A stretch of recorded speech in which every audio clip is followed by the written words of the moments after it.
So apparently, your friendly neighborhood Spider-Man is putting out 3 episodes a week now. Would have been nice to know when I promised you guys a shorts review of each episode. I didn't know they were putting out 3 a week. Okay, so I didn't catch up until Monday, and by that time it was too late to do last week.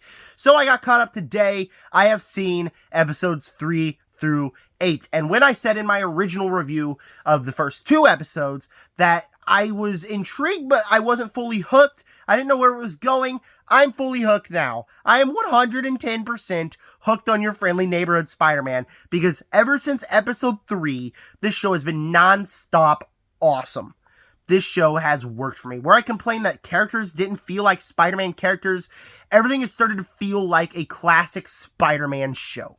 You got Peter's character arc, where in the latest episode, and yes, there are spoilers in the short, in the latest episode where he's just kind of doing the Peter thing. You know, like he's unaware or unsure if Spider-Man's for him, if he's good enough to be Spider-Man. That arc, it's a classic Spider-Man arc, but it hits every time, and it is hitting here, where you get all that with the characters, Nico, Harry Osborn, characters that you weren't so sure if you would like in the first 2 episodes, you have grown to love here.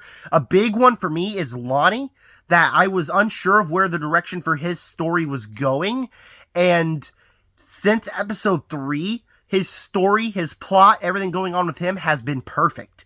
I think it's really good, and really transpiring him to become the villain Tombstone that we all know, and it's perfect.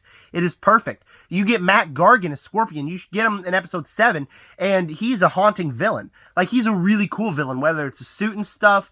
Dr. Otto Octavius, I think the way he was handled in episode 8 was a little bit underwhelming, but I feel like he will be back, and we'll get that a lot better. The Spider-Man action sequences is still great. All the villains that we get in here so far, there are some villains that I'm not familiar with, but a lot of them are cool, and the overall trajectory of the story is great. Norman Osborn.